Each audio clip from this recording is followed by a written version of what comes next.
So good, so good, so good.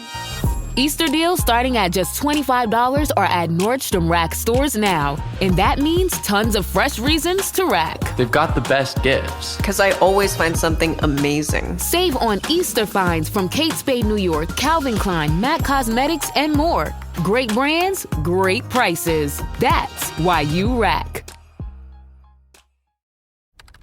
Business taxes. We're stressing about all the time and all the money you spent on your taxes. This is my bill? Now Business Taxes is a TurboTax small business expert who does your taxes for you and offers year-round advice at no additional cost, so you can keep more money in your business. Now this is taxes. Intuit TurboTax. Get an expert now on turbotax.com/business. Only available with TurboTax Live full service. It's always a good time to celebrate your team. With designs for every occasion, Starbucks cards are the perfect thank you for employees and clients alike. Did you know that you can easily order gift cards in bulk directly from Starbucks at starbuckscardb2b.com? Give your team the recognition they deserve with a gift they're sure to use. They're thoughtful gifts for special occasions, events, or just because. With digital, physical, and customizable card options, gifting is made easy through starbuckscardb2b.com. It's really cool.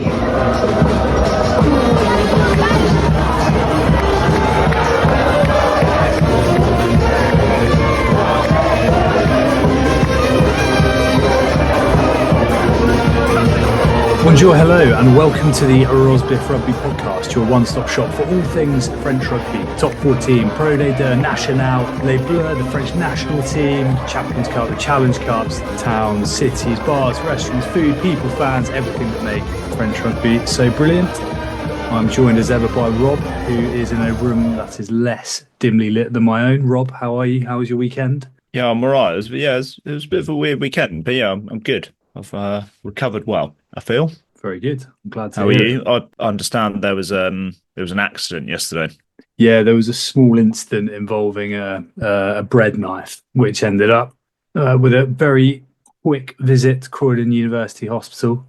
A few pictures. Is it that bad? It wasn't too bad, but I was told after consulting 111 that because it hadn't stopped bleeding for about an hour, I should probably go. Okay. Few pictures of Emilian Gaitan up on the wall. Yeah, got there, big fight breaking out, which was quite interesting. But in and out in about half an hour. The good folk. Nice. Jackie, she said she was a big listener of the podcast. Nurse Jackie sorted me out. So yeah, all's well that ends well. I've just got this stupid thing on my finger for a week, which is both sweaty and probably going to look quite grubby at some point. But that looks amazing. That's like a proper comedy, like Popeye cartoon. Bandage on your finger. Or a mallet hit someone on the thumb. Yeah, your finger is doing slightly better than Antoine Ocanya's thumb. Yeah, I saw that. Well, the initial thing I saw was that he'd been injured and there was talk of amputation. And my mind kind of initially went to, I don't know, like a arm, a leg or whatever. I mean, losing a thumb would not be great by any stretch, but yeah, what happened? Well, I saw the amputation thing and I was like, I've got career ending, and then I found out it was his thumb. I think he basically dropped a weight on it like doing a weight session on holiday. Which and it's basically just completely crushed. But I think he's keeping his thumb and he's just out for the season. Should be able to play, but shame for him. He's having not a bad first season in the top 14 and a bit of a pod favourite as well, dare I say. So yeah, if you're listening, Antoine, get well soon. The French Finn. Do you want to talk about the real Finn, or should we swerve it? Yeah, well, the game was settled. The Rosbeef derbies for the winter sports, didn't it? I mean, we can't gloss over that game and not talk about the French involvement in that game, which was just remarkably French.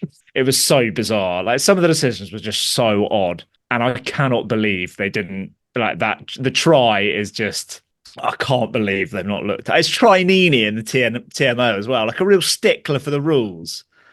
Just, I can't believe it. I couldn't believe it when Tool Trinini rocked up as I was not expecting to see that. Pierre Brousseau was regardless of the fact that Scotland definitely didn't get the rub of the green. I think you're right to say that it was some of the decision making was just really weird. Like I've seen games that have been more one-eyed, but yeah, he was a little bit. It was every stereotype of the French, but perhaps without the panache of. That's the thing. If he delivered it with the sort of the road decisions, with the elan and the flair of a Reynal or a Garcés back in the day, you wouldn't have any issues. Romain Poit, wasn't he? He's just not. It's just not there yet. He'll learn, and we'll look back when he's smoking cigars at the end of season awards and say, we remember when he was just a ropey ref and not a. I think Chinini's the heir apparent to the Poit throne, I reckon. But like some of it was just like the clip I saw today of him asking Finn Russell to move that final conversion further away from the 5 meter line, and it's just like it was just on the 5 meter line. Like if you can look at the try over and over again. He dots it down on the 5 meter line. He's taking it basically on the touchline. There were some that were like, it's gone forward. And it would be like, no, it hasn't, mate. That's simply gone backwards. Like it's gone behind the dummy runner. It was just so weird. And the breakdown was an absolute. To call it a free for all would be underselling it. It was just the consistency of like what he was giving for players off their feet and not off their feet. And like someone got pinged for a really harsh one. And then there was one where it was like someone's put a hand on the floor, basically done a press up and then scooped the ball on the way back up. And he's like, yeah, penalty England. It's like, sorry, mate. Like, oh well, never mind. I watched the highlights again today and it's riled me up. And I listened to one of the kind of post-match debrief podcasts. So that also riled me up. And I could tell Mark Palmer, the Scottish rugby correspondent of the Times that was on the ruck, I could tell he was pretty peeved come full time. Another Six Nations drifts by. I'm glad that my shout of 2025 Lion Jamie Ritchie looks pretty good all of a sudden. He did play well. The man on his way to Perpignan. Perpignan could do with him, but yeah, we'll get that later. France took on Italy on Sunday. We previewed it with spritz and scrums, and it was an absolute battering. I actually haven't got the score in front of me, but it was 70-something, 20-something. 73-24. It was. I think I would say that I watched this game after an afternoon of wine tasting, and I actually fell asleep on the sofa. So I watched this game. I started watching this game at 10:30 p.m. or something like that, or 11 o'clock last night, which is quite impressive on my part. But I kind of like, once the game finished, I was like, 73 points is a lot. It is, isn't it? It's really a lot. It's like, and 11 tries is really a lot. Yeah. I think when we look at the Leicester game with Toulouse, like that was 80. That was only one more, like a couple more kicks go over and you're nearly there. It's just, I think a lot in an slightly desensitized to some of these higher scores because there have been quite a few recently. But it's it's a bit of a thumping. I think because it also felt relatively close at times. That first half was great. It was a fantastic, probably the most exciting first half of the tournament. Yeah, but they've racked up the bonus point try within like 28 minutes. So. It was bizarre. So if you look at the cold hard facts, it's destruction. Yeah, you're right. Go on. It's weird because we are now used to Italy being good, and we talked a lot about with Spritz and Scrums last week about like their strengths, and I certainly didn't think that I didn't see that scoreline coming. I think ultimately because there was a lot of noise last week for obvious reasons with the 7-1 split and selection of Ramos at 10 and Luku on the bench and all that stuff. The 7-1 split mainly. Like if you just look at the starting 15 on paper, there are 15 incredibly talented rugby players there. Like as much as Damien Penaud is going to go down as one of France's all-time great wingers, Bielbiarré and Atisogbe in their own right are phenomenally talented rugby players. So it was kind of like going into Sunday, okay, there is all this noise, but France has got a serious team. Like let's not get away from that. They've got a brilliant team out, and they've got some pretty useful players on the bench as well. Like when you see come back from injury, but Cyril Bay is kind of flinging 10-meter passes in the 13 channel is. Yeah, I didn't expect the golfing class to be quite that much, though. No, nor did I. And I mean, I think it shows that we know that France have got those days in them. It's a bit of a cliche, but you don't know which one's going to turn up, do you? Well, I think you're doing a little bit more now. It's just whether it's going to stick a bit more. And pretty much everything they tried worked. The some of the interplay and some of the angles of running and offloading was pretty untouchable. And I think, I mean, Italy, it kind of became a bit of a perfect storm of went behind a little bit quickly after a good start, then chasing the game. It gets a little bit looser, losing a few players to injury, and it just seems to be like the seam started to fall apart even more quickly. Couldn't keep the ball off France and couldn't turn it over in the same way. But I think for me, for France, I know your little agenda point for this. You're like, what have we learned? And I think it's an interesting question because I don't know what we have. Like, we know that it's a really good side that have players that we have seen on multiple occasions shred size to bits with their club teams. And I think it almost doesn't put to bed any of the questions that were previously there. Does the 7-1 work? It was kind of like immaterial in the end, to be honest. I'm not sure they'll do it again. The thing that I think is really positive for France is that suddenly the age profile of certainly that 15, whether it's the 15 that starts in a couple of weeks or the 23, is genuinely very young, with the exception of like the front row and guys coming in.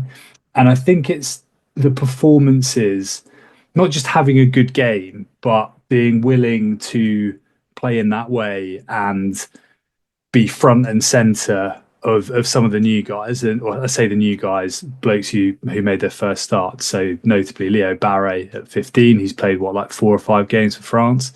And similarly fast becoming one of our favourites, I think, Michael Guillard on his first start in the Six Nations. He just seemed, they looked like they'd been part of that setup consistently for a very long time, and they looked like key cogs within it. They might not play next week, but I think that's a fantastic sign for France moving forward. Well, Barré basically made his debut a year ago, didn't he? Guillard less than a year ago. I think, like, in the first half alone, the 3 big calls were Barré, Guillard and Atis Ogbe, and I thought there's apart from a kind of the standout world superstars like Dupont and BLBRA aside, they were arguably 3 of the best players in the first half. And it's like, well, those have just come off. And he kind of, the interview I read in Rugby Rama was very much like Fabien Galtier is looking to experiment, and he knows that the side needs to develop. And that was his kind of reasoning for putting Barré in, for putting Atis Ogbe in ahead of Penaud. Like, he kind of said, whenever Penaud is fit, he plays. And we need to change that because, he's not always fit, or we need to develop the side. And the 7-1 was a kind of strategy for how Gonzalo Quesada sets up this Italy side, which was part of it. And also kind of just a development thing. He was kind of very much pinning it on that. He was like, I'm not going to give away my strategy, but this has been done because I think the question was like, is this a strategy for this week, or is it with a view to the Ireland game? And it's like, no, this is for how Gonzalo Quesada sets up his team. I'm not going to give away my strategy, but we are trying to develop the 15. And I think you're right to point out the age profile, because he is kind of flooding these guys in and around at, like, there's that point people make, isn't there, about like bringing in youngsters. It's a lot easier to come in and around kind of, the one youngster or the one of 2 youngsters in a settled 15, as opposed to just the full clean house and bring all the kids in. And they seem to be doing it pretty well. Really definitely talented. And I think particularly with obviously my kind of England fan hat on, been some fantastic young players coming through for England, but I can't think of too many who, it's a small sample size. They haven't played that many games, and Atis Ogbe's played in Argentina and he played against Wales and Italy, but he's come in and looked like he's been there forever. And he'll have sterner tests, and how much he'll play against Ireland and Scotland, I don't know. But you see often these guys, it seems like in other teams, who it takes 15, 20, 25 caps.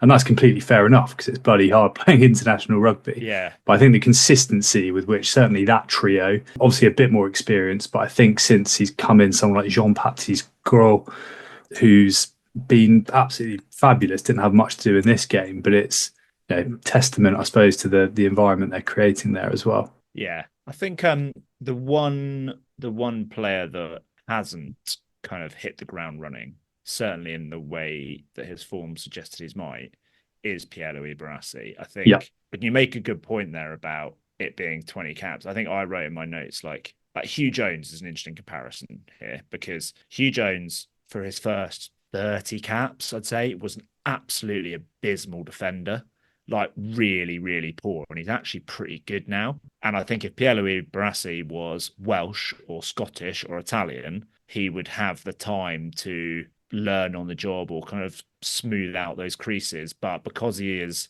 French, and it'd probably be the same if he was English or Irish, because he's French and you have like, who else is behind him? Who's he keeping out the side? Well, next time round, he's going to be keeping out Ficou, Deporter, Gaetan, Cost. Who else? Like, there's just so many of them. Yeah. And he's not going to have the chance to, he hasn't got the time to kind of have like a Six Nations to learn how to kind of get that partnership with Moefana. Like, I think the starting lineup, there is going to be some questions for that Ireland game, but Gael Ficou will be playing 13 for France in that game. You would imagine so, wouldn't you? Unless he gets injured again. But that is the only, like, there is no way that Ficou is not starting at 13 in the next game. And I said that about Mathieu Jalibert at 10 and Ramos at 10 for the England game. So take from that what you will. But we'll see. Yeah. Anything before maybe because you mentioned sort of future selection and there's something on Barassi there as well. Anything else on this game you wanted to call out? Just that, but I guess like just on Barassi, that he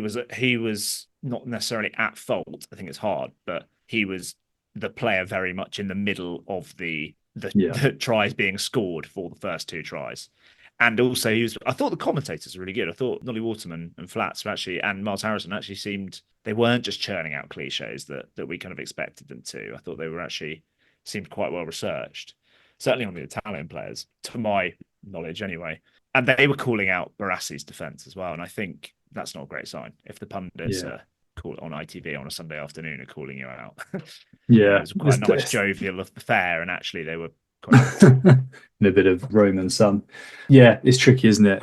It's kind of the hardest place to, and arguably the most important place to defend. And yeah, I did notice that he has been retained, as in he's not going back to Toulouse for this weekend. I've not seen the list. Well, I can tell you because I've got it here. So retained, Big Dorian, obviously. Audrey, Antonio, By, Boudon, Cross, Flamand, Gros, Guillard, Jegu, Marchand, Malvaca. And then, so yeah, that's forwards into the backs. Barassi, Biel, Biarray, Dupont, Murfana, Intermac, Damien Penno, and Thomas Ramos. So from the side that played at Sogbe will be with his club. So will Roman Taufifenua, Jelanche, and the man Maxime Lucu. That means for the big game, Aurélien Gaetan, Atisogbe, all available. Yeah, excellent. Yeah. Stade Francais Po at the weekend. Racing. Sorry, beg your pardon. Did Le Garrett get released? That is a good question. So if Lucu got released, he's then... not. Yeah. He's not in that. So they've only retained Dupont. And Ficou got released as well. Yeah, because they presumably want to get game time into him. Which is where, I'm kind of Barassi. Maybe it's like a little bit of a, if he doesn't play, like a little bit of a vote of confidence in there. Yeah, I think it might be a game time rest thing. Like he has played 80 minutes of 3 games now. Yeah. But Rumat, that's an interesting one. It's really fallen from grace. Absolutely livid my stat about Roman Taufifenua didn't get called out, not to my knowledge. That I made it onto the bingo card. That he played in the last time that Italy beat France, 2013. It was a series. I looked at the teams that lost to Italy in Rome, 2013 and 2011. They were seriously good teams. Really? Yeah. 2011, obviously, that was like just before, because obviously they got to a World Cup final that year and got very close to winning it with a team of kind of like noughties legends, basically, because all those like gun Toulouse players were in that side. But yeah, it was just a shambolic management, that wasn't it? That was a proper era for, you don't know which French side are going to turn up. Will there be a mutiny? Like it was all of that. Bit emotional. Lièvremont and Berbizier and all that crap. Superb. Did you want to? We don't need to look ahead too far, do we? Did you want to look ahead straight to top 14? You mentioned an absolute cracker coming up. Sorry. The name, the elephant in the room there of players that got retained is a player that hasn't played for a few weeks.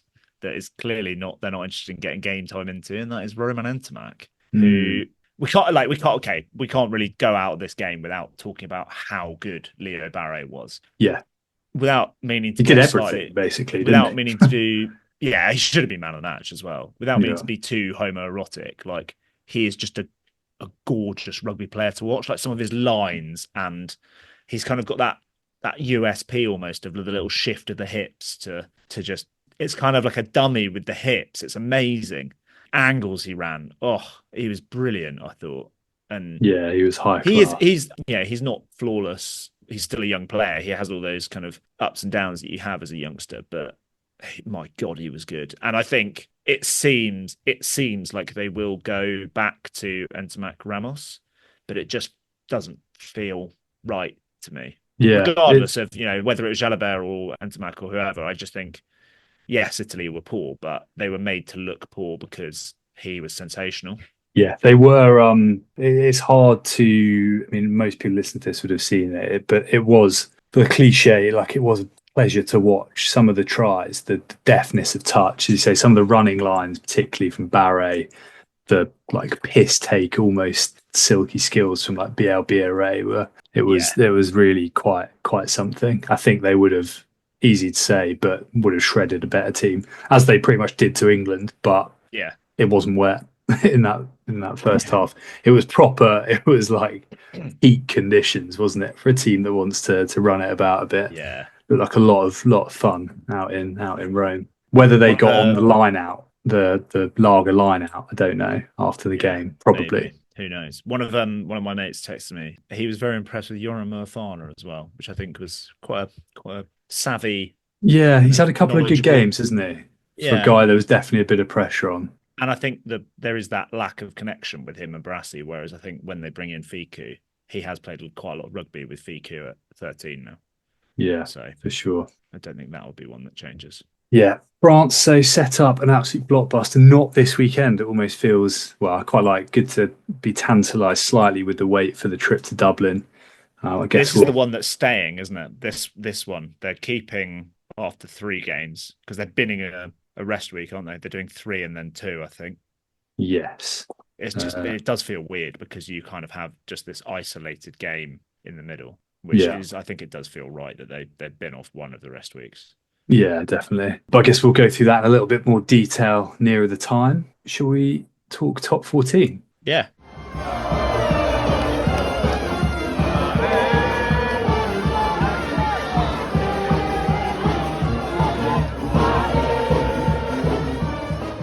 Do you want to start with, we've mentioned it briefly there, Racing, Pau, great win for your boys, fairly convincing against, obviously at home, but a Perpignan side that brought some meat, but didn't get much purchase out of, well, what looked like quite a shorn of Teo Atasogbe, but looked like quite a good side. I think in the previews I said, like, I would have wanted Pau would have wanted a stronger side going into that because it didn't have Gaetan or Atasogbe, and jury's out for me on some of those players still. But they absolutely humped it down at one point early on in the first half.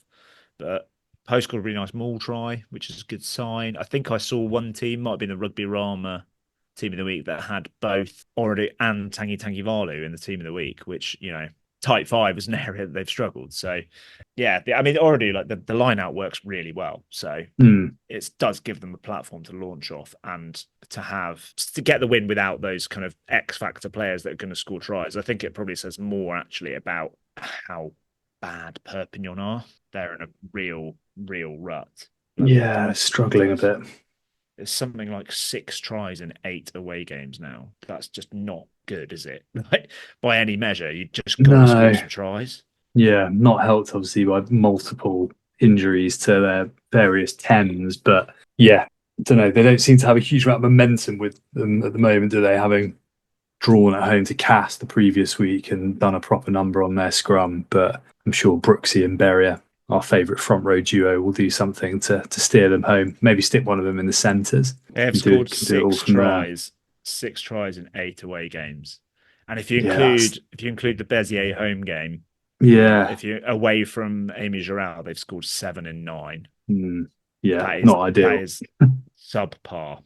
Not ideal. We'll do a little roundup of results because we're a little bit on the clock. Bordeaux in the Sunday night fixture beat Clermont. I saw the last 15 minutes of that. Wish I hadn't. It was absolutely awful.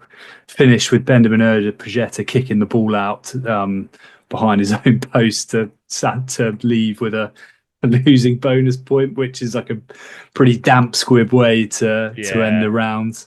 Yeah, that did make me laugh. And he had like a load of blood pouring out of his head as well. So it's just, the whole thing was just a little bit minging. Toulon securing their place in that increasingly breakaway group at the top, inspired by some yet more Baptiste Saran sorcery. Just a ridiculous break and kick. Was it Wynangolo who was the benefactor? It was just only scores worldies. It was just so good. If you haven't seen it, have a look. He does a step inside, which he looks like he stood on one of those boost things in Mario Kart. It's so cool. And then what else did we have at the weekend just gone? Cast, my boys, still unbeaten in 2025. To and fro in that game, wasn't there? Yeah, they were a bit sticky. Lyon's back row and their Georgian contingent were excellent all game. Guy you called out, Teo Willian, was fabulous. Gazoo at 8 as well was brilliant. They were a little bit. Saganadze all three of them were fantastic. Cast a bit sloppy, little bit indisciplined, but kind of just about had enough to hold on. Surely not. Yeah, and didn't quite have. Scored a couple of quite nice tries, Remy Badger. But actually, what let them back in was that's a lovely try. The one that's finished by Batitu. Yeah, in the corner, goes out the outside of Badger, a little flip pop pass outside him. Proper nice stuff. But the actually the turning point in this was it was a Lyon attack that was going quite well. One of the second rows channeled his inner Sebastian Varmahina against Wales and went for the double miss, which Badger then picked off and ran in under the sticks. And I'm not sure they led again after that. But Cast going okay. And Lyon going okay. Like Lyon are going okay. That was quite close towards the end, wasn't it? Yeah, it was. It was a 5-point game, and 3 of those points came the last kick from Fernandez. So Lyon are a half decent side. Van, speaking of half decent side, first half absolutely obliterated Montpellier, 37-24, of which 14 of those points came between the 79th and 81st minute for Montpellier. They were completely blown away. Which denied Van a bonus point. Yeah, so I think Van only scored 3 tries. So I think the try in the 70th minute, although they went down to 13 men as well and still managed to score in the last 10 minutes against Montpellier, whose season is just starting to falter a little bit, I'd suggest. Yes. Having looked quite good. But the big story of the weekend, ridiculous, Racing. Yeah. Racing went to La Rochelle and won semi-comfortably. It was quite comfortable, yeah. There was a try a few minutes before the end from La Rochelle that was converted that got them to within 5. But the last play, I think they had a couple of minutes basically trying to get out of their 22, and Racing defended really well. I would not say like the way, if you look just at the scores and the facts of the game with the kind of when the tries were scored and stuff like that, it wasn't actually watching it. It was not the heroic performance from smash and grab style performance that I kind of expected it from the scoreline from Racing. I think it was just a case of they were just less shit than La Rochelle. And La Rochelle just repeatedly shot themselves in the foot by inability to catch or just indiscipline. I haven't seen the stats, but I'd love to see the knock on the handling errors and penalties conceded stats for La Rochelle, because for some seriously good players, there was some terrible rugby. And they're not in a good patch, La Rochelle, at the moment. They are not. No, I don't think they've won since. I don't think they've won this year. Yeah, that sounds about right. Did they? Because they lost both Champions Cup games.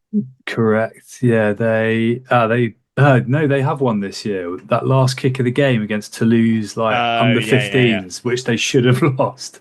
So they're only 2. That's it. They're only 2 wins since the December Champions Cup games. With that and the Clermont home game where Clermont somehow didn't win it when they had they should have, like, just completely dominated La Rochelle. So yeah, two of the least convincing home wins you'll see in amongst some real rubbish, like losing at home to Van and losing at home to Racing.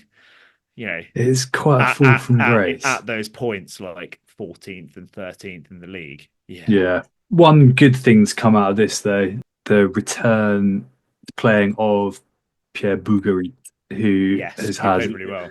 The most minging time with injuries. He was out for months, came back. Was it first game, second game? Did his knee again, I think.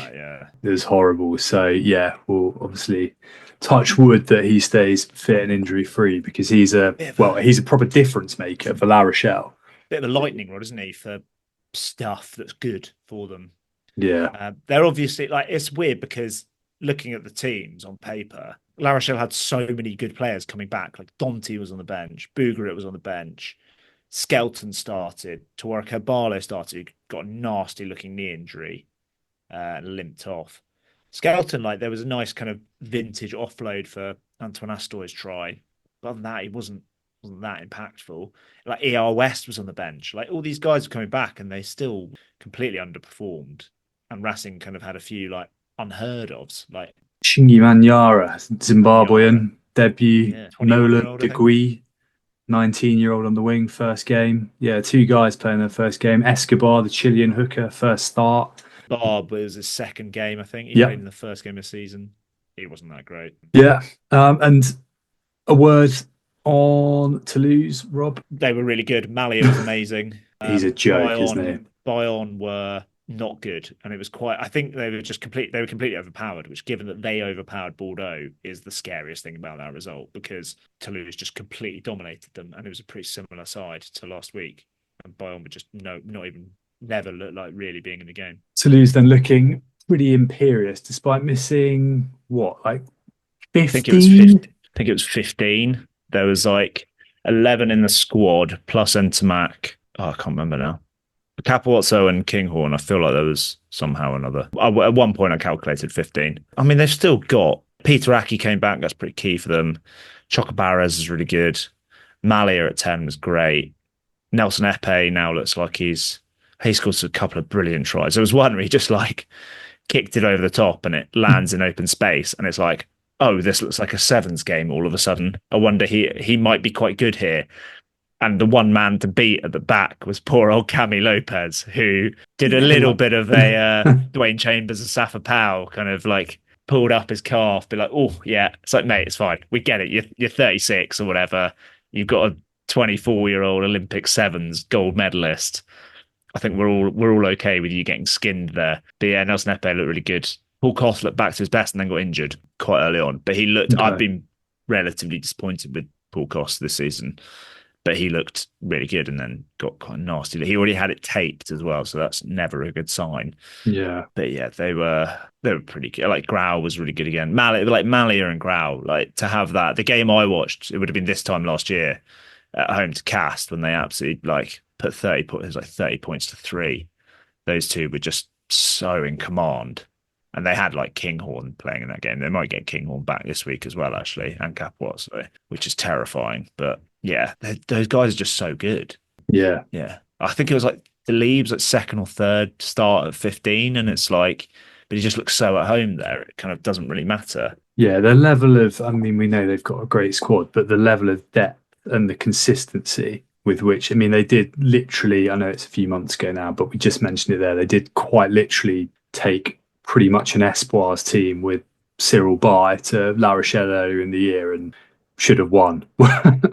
It was like they are doing some pretty spectacular stuff, I think it's fair to say. Yeah, I think it's kind of the way that they physically dominated a team like Bayonne, I think is the other thing. Castro Ferreira is really good again. There was a bit of just one thing. There was a bit of a scrap towards the end. Actually, first of all, shout out Malachi Hawkes, the kind of young Australian tight head who looks great. Had like a 40-meter burst of like with his hair like running out the back. He kind of looked like a bit like the honey badger back in the day. He looked very Australian. Yeah, but there was a scrap near the end, and right in the middle of it, as the peacemaker, was Luke Tangy, who is quite the peacemaker. Like it's quite funny to see a scrap with and someone with that much strength, like separating people, and he can genuinely like push people apart quite considerably, and like they go flying. It was quite funny. And then Rouet and Alban Placine ended up in the bin as a result of that. And interestingly, Alban Placine has a Basque flag on his scrum cap. And I looked, and he was started at Po, and then he was at Biarritz. So, and he was like trying to fight people all game. So obviously doesn't like Bayonne quite a lot. Next week, or this week rather, what takes your fancy? The battle at the bottom. Po travelling to Racing. Inform Racing. Who'd have thought it? Inform Racing. Give me that. Stade Francais hosting La Rochelle. I say battle at the bottom, but that's two grand teams struggling big time. Yeah, definitely. A word quickly as well, Rob, you're a Leicester fan. Lots of rumours linking particular Parisian coaches with the Leicester top job. What are your thoughts? Do you know too much about French rugby? Because I feel like if you didn't, you might be like, oh, Lancaster's a good coach, Gustard's a good coach. Not that they're not, but their recent record leaves a little bit to be desired, I would suggest. I did see the tweet I saw was from A View from LE2, which is the kind of one of the Leicester fan accounts. And I replied being like, well, he's just as of an hour ago been given more control of on-field matters because Laurent Lebit's like been moved more upstairs again, which is just bizarre. I don't know what is going on there. But it is odd, isn't it? And they are currently 14th in the top 14, so not particularly excited about Gustard. I really like having Michael Checker. I think that's really, really cool. The one that I've seen before, rumoured in the past, which I'd be very, very on board with, is Gregor Townsend, but they'd be fine. I'm sure they'd be all right. But Gustard's a former Leicester player. His style of play probably suits Leicester quite a lot. But yeah, I don't know. I don't know which one I'd rather have. I think I'd probably rather have Lancaster, to be honest. I think he is fundamentally a good coach. I just think he had a bit of a shocker at Racing. Yeah. But like, I think he's fundamentally a good coach to a level. I don't know whether he's quite got the minerals to be like a winner, but in like the Checker mould. But yeah. We will see. But yeah, that game is a fascinating one. Stade Francais hosting La Rochelle, because La Rochelle have got an awful away record, and Stade Francais are just losing games for fun at the moment. So, well, they beat Po a couple of weeks ago, but neither of them are in a good place. I just think like La Rochelle, Ron Nagar is pretty critical, and he's pretty critical of himself after the game. I just think there's just so much quality there that it has to Something click. has to work at some point. I know we say that about Stade Francais and Racing, but like that La Rochelle team, you know, we saw it at times in the we saw it against Bath. We've seen it this season. It click, and they are really, really bloody good when they want it to. I know a lot of them are coming back from injury or are injured, but I don't know. It feels like it will turn for them. It'd be amazing if they get pulled in. They're only they're not that far off the bottom now. Yeah, I think they're like 9 points, which they keep like another defeat, they get sucked into that properly. Yeah, which is, well, it feels absurd, doesn't it? The other ones that look, well, they're quite intriguing, I'd say. We mentioned Racing against Po, who will likely have their big boys back, or their little boys who are really good in Gaetan and Atasogbe in particular.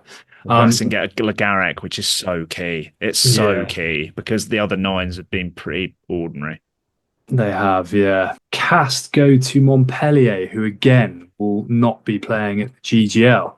They're at the football stadium. Yeah. So I've seen Cast on social media going quite big about everyone to Béziers. Actually, I think I've got that wrong. I think they're playing at Béziers again, not the football stadium. They are. They were due to be playing at the... they were supposed to be playing, which looks really cool. MHR Foot.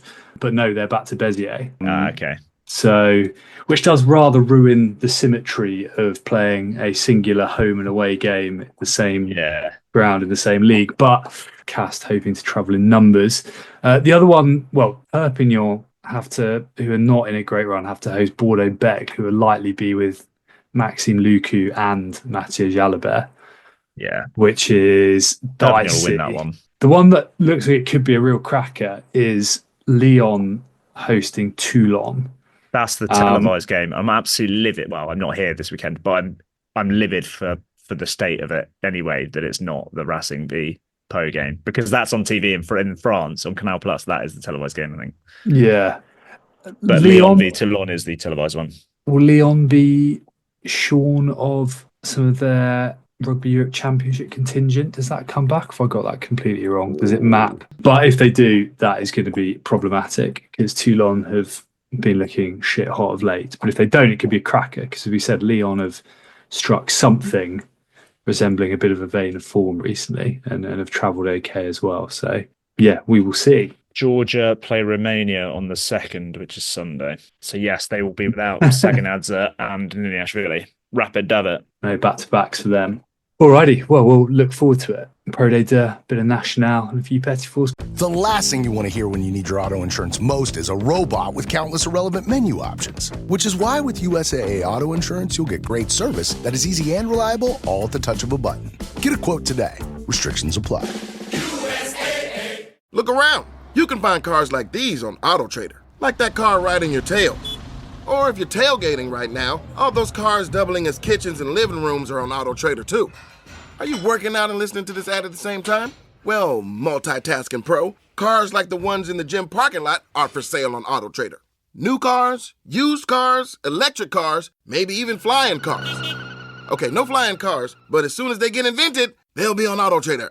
Just you wait. AutoTrader.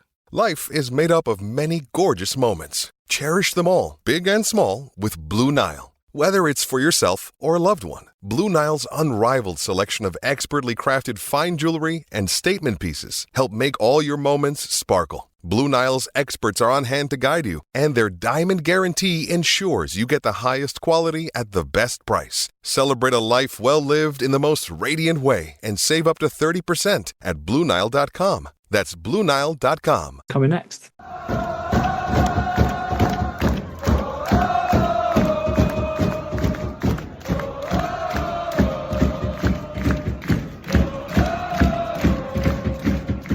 Now, Rob, the big news coming out of Nationale this week was that our boys, Périgueux, have dropped out of the barrage spots. Oh, no. They lost to Stade Longonais. Yeah, a bit of a derby. Little bit of a derby, sort of straddle either side of Bordeaux, roughly. So it is looking incredibly squeaky now at the bottom. You've got 7 points separating Tarbes with Marcon Baruel. Tarbes, who... That's the big news. That is quite big news. Tarbes beat, who they beat? Rouen, which is a huge result for them. Top of the league, Chambéry still, obviously, the biggest team in Europe, going very nicely.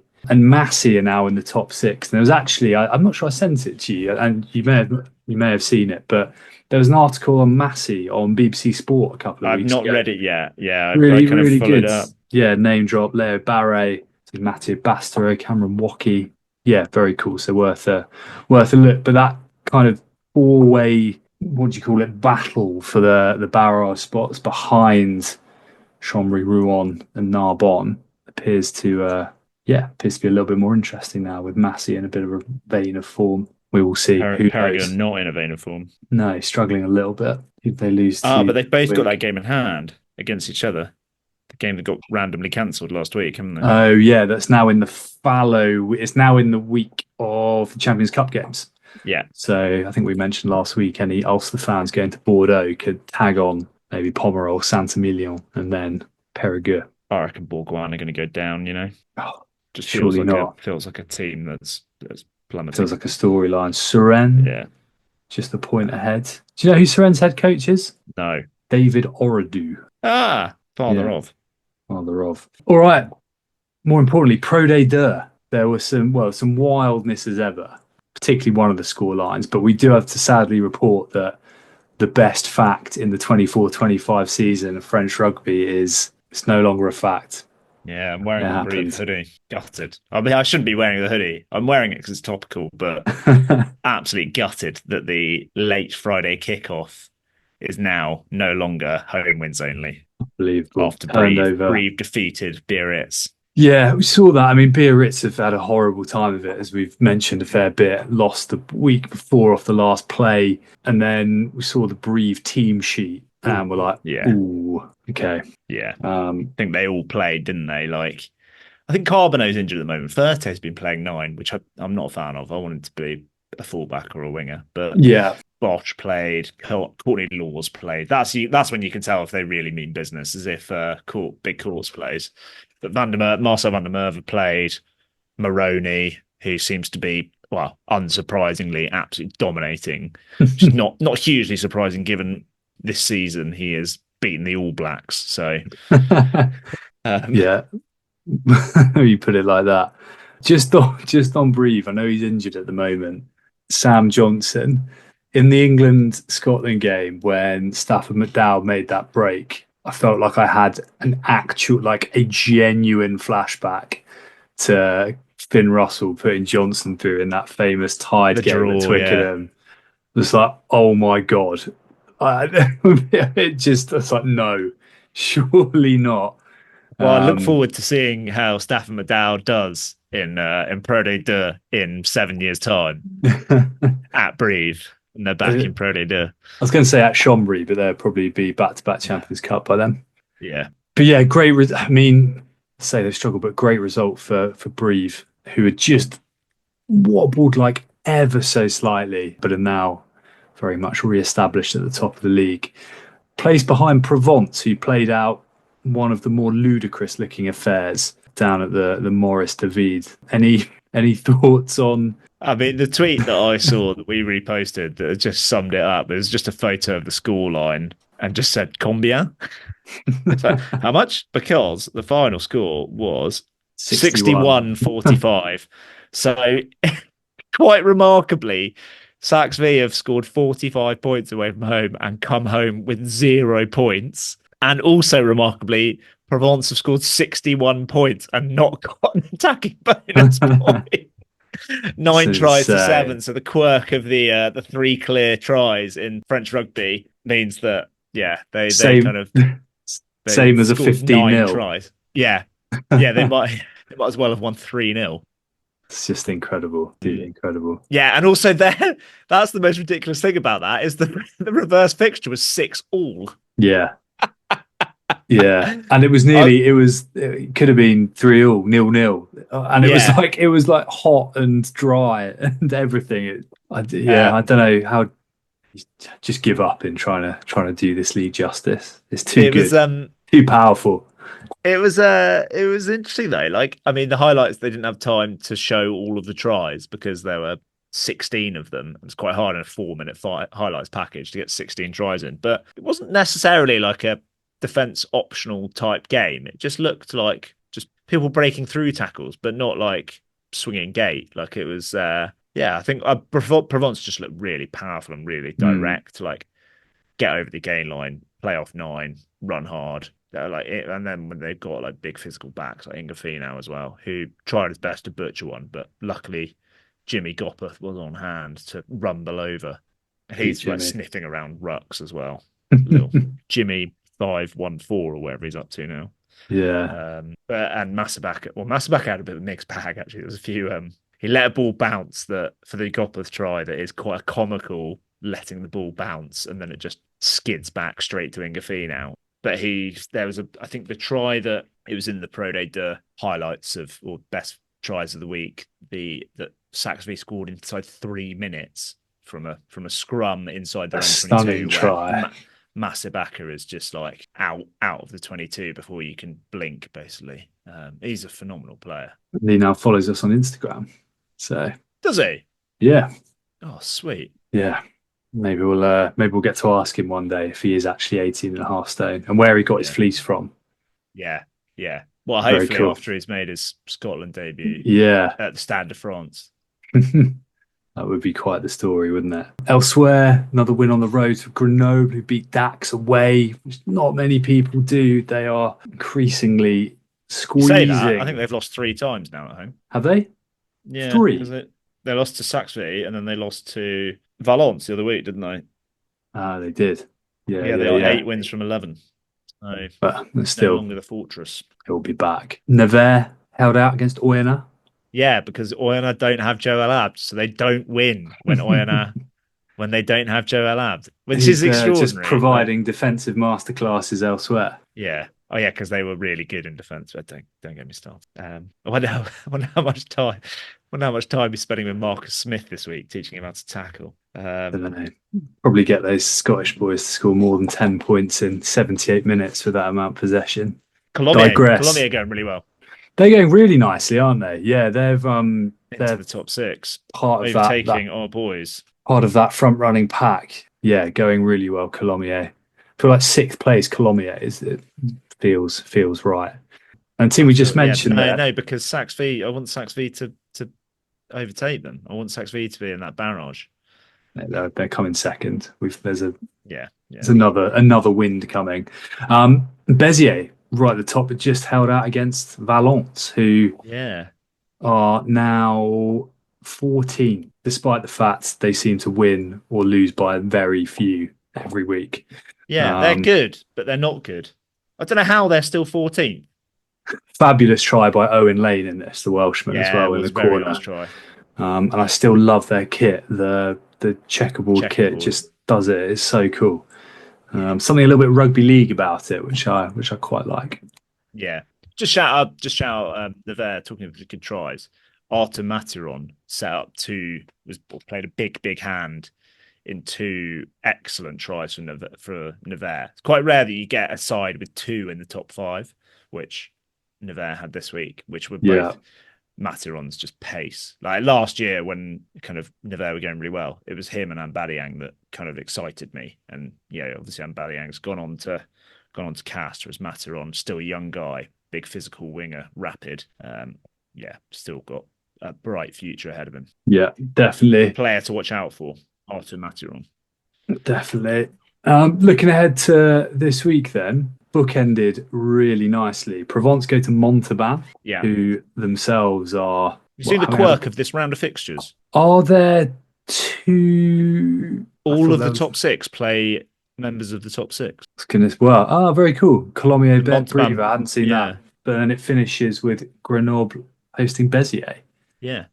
Premium stuff. And then at the bottom, unbelievably at the bottom, 14th through 15th, Valence go to Argent, who you would think really need to win that. Yeah, where Biarritz go to Oyonnax. Spirit's probably going to lose. It's a long old way, isn't it? Oyonnax to Biarritz, Biarritz to Oyonnax.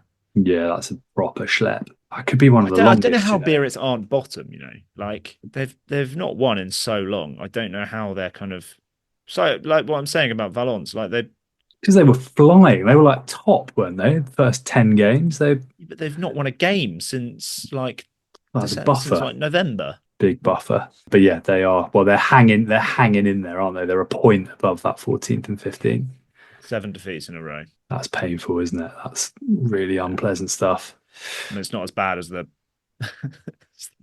15 in a row that Nice are going through now, or 13 or 14 in a row. They just want the season to end, I think, and just... Well, I guess it's experience. They are. I think it's a part of a longer term project to kind of come.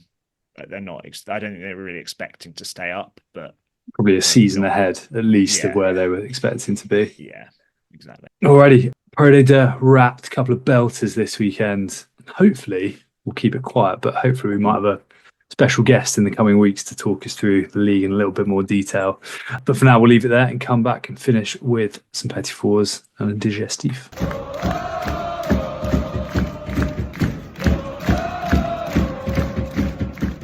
Now then, Rob, I haven't got too much on this week. I did see that we're waiting with bated breath to see if apparently Ryanair, Michael O'Leary, not happy with French aviation authorities, few added taxes and maybe culling a few routes to France at some point. But they have introduced a new flight today. A new flight to Clermont-Ferrand, direct from Stansted from April. So maybe it's all smoke and mirrors, but I wanted to get that off my chest early doors. Yeah, that's well, I was looking at flights today, and most of them are Stansted, and most of them are to tiny airports in France. Some shed.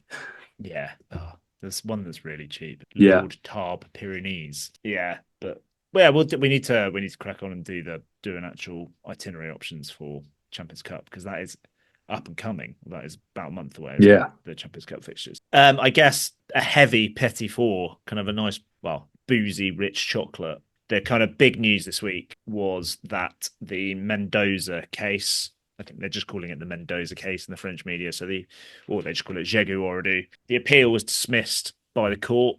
basically no new evidence in the appeal that was made by the plaintiff, but the judge did repeat that they will investigate every avenue. There is a last resort to go to the Inter-American Court of Human Rights in Costa Rica, and Rugby Rama seemed to think there were months, if not years, still to run on this. So while on the face of it, it was kind of all signed, sealed, delivered for Jaegu and Ordu, that will still be lingering around in the background. But their lawyer, defending Jaegu and Ordu, said, in the end, she had no argument, neither legal nor factual support to support this accusation that she herself brought to the public place before even submitting it to the judicial authority. This case will, however, remain a symbol of media accusation, wanting to bring cases to the media using justice, instrumentalizing it, which is a pretty withering assessment. Depending on, no matter what the truth is, that's a pretty punchy thing for a lawyer to come out and say. It doesn't help that our French is not very good, so we're kind of picking up fag ends regardless. But it's quite smoke and mirrors. Is plenty of bit of a mess. Yeah, but for now they are a defense lawyer, so would make him punch. Yeah, hopefully we are where we are. Like we can just. For the time being, like for the rest of the season, it'd be nice to just focus on the rugby for those guys and just whatever's happened's happened. And the court has dismissed it a couple of times now. So that's just they're playing some good rugby. Let's in the news. Yeah. All right. Anything else? I saw a picture completely out of the blue. It was from 3 years ago of Henry Tuolangi playing paddle, and it looks like he's holding a table tennis racket bat thing. It's mental. Yeah, saw that. Couldn't let it slide. The thing that, well, actually, no, we'll leave that because that'll be the nice digestif at the end. A couple of transfers. So Alexandra Fisher, who back when Clermont were really, really good, he was kind of the bright young thing, has kind of stalled a bit, but he's confirmed to buy on. Yep. Ewan Johnson, who is a Scottish international as of last summer, plying his trade at Oyonnax, he's rumoured to go to Bayonne as well. So they're just signing more forwards. Guido Petty to Quins is confirmed. Yes, saw that. I imagine that's a pretty decent wedge he's getting because Bordeaux have not got a small budget and he's an international player. And shame that he's leaving Bordeaux. Great signing for Quins. Yeah, big old bloke. Did you see have you got any more? I've got a couple. No, I was pretty much Michael O'Leary and Henry Tuolangi were my only ones for today. A sentence you probably didn't think you'd hear. You didn't see the case of international diplomacy in Perpignan? Well, I did not. So I can't quite believe I'm saying this. The Consul General of Japan visited the Stade Aimé Giral last Monday. Oh, wow. He met the 5 USAP Feminin players who have joined Tokyo Phoenix Rugby Club as part of a partnership between the two clubs for the development of women's rugby practice and sports and cultural exchanges between the two countries. How good is that? That's unbelievable. In other kind of unrelated news, and I actually haven't investigated what this company does, but the USAP, do you know who the USAP team announcements are sponsored by? No, I don't. It's a company called My Beers Perpignan. Excellent. Which I'm really intrigued by. Very then good. The final one, which is actually connected to digestif, which is very exciting for the Petit-Fours and digestif section. I know where this is going. I saw it as a suggested follow on our Instagram today of Chartreuse Rugby Club, whose video seems to have gone viral, comparing a young scrum half. I don't know how old he is. I can't remember how old he is. Comparing their young scrum half to Antoine Dupont. And in the comments, because obviously people you follow, if they've commented, their comment will show. And in the comments, Antoine Dupont had done I don't know what league, I don't know what age he is, but he looks pretty young. I reckon he's kind of 12, 13, 14. It looks like they're playing 15, so they can't be that young. The caption is just Antoine Dupont in Chartreuse, and Antoine Dupont commented with just some applause, which is quite cool. Let this also be a reminder to any listeners. Valide par someone's commented on his comment saying valide par le goat. Very good. And yeah, if you haven't tried Chartreuse and you're into French rugby, you must do. It is an interesting experience, but one that is much better in France when you've probably already slightly half cut as well. So little tip from the top there. Should say this try is actually sick as well. Like it's it's incredible. He basically picks it up facing his own goal line on the halfway line, skins half a team outside of the boot. I think one of the comments is actually, this is more Saran than Dupont. Like, punchy.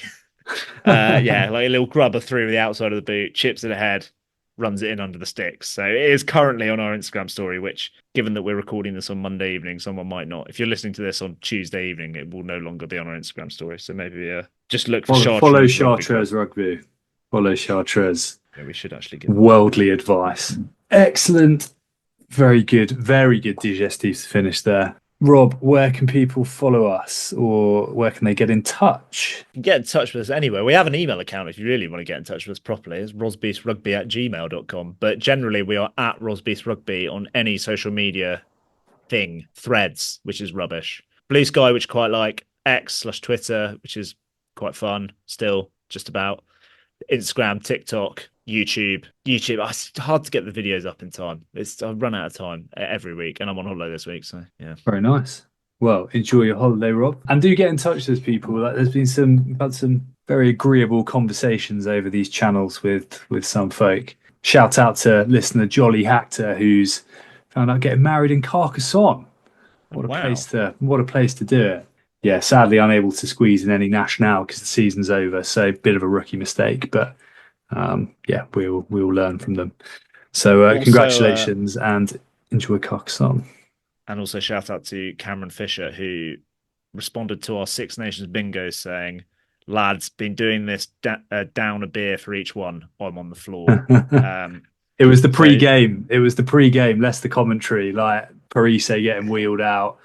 It was awesome. Yeah, it was class, to be fair, because he sort of famously never got that send off, did he? He was out there with his kids to rapturous applause, and thoroughly well deserved it was too. And I'd like to reiterate, if you are using our bingo as a drinking game, please do drink responsibly. Quite. Alrighty, that has been Rob. I've been Richard. This has been the Rosbiff Rugby podcast. Give us a follow, a like, a subscribe, a listen. Enjoy the bountiful French rugby to come this weekend, even with no Six Nations. And we'll see you next week. Au revoir. Au revoir.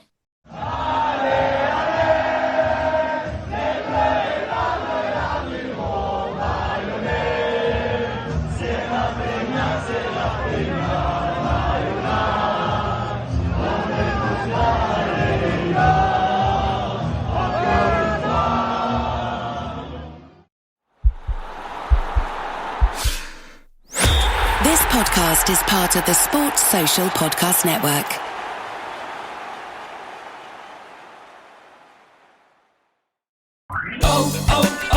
O'Reilly. Check engine light on? Take the guesswork out of your check engine light with O'Reilly Veriscan. It's free and provides a report with solutions based on over 650 million vehicle scans verified by ASE certified master technicians. And if you need help, we can recommend a shop for you. Ask for O'Reilly Veriscan today. O'Reilly Auto Parts.